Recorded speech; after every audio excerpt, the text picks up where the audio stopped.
Guys, there's 10 cents missing from the register.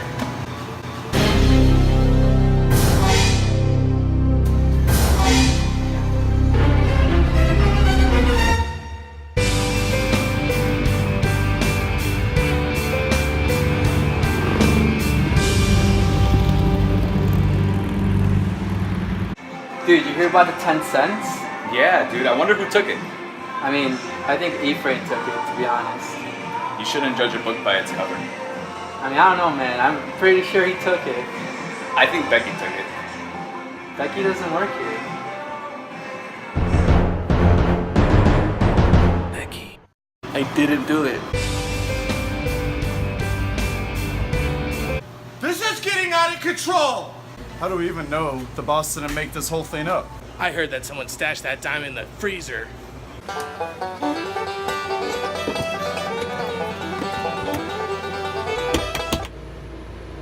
I'm stuck.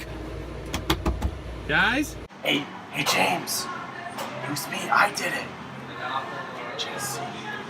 Jesse, you gotta turn yourself in, man. Okay, right? I'm sorry, Mike. I think this dime was a prank. It's okay. I forgive you. Hey.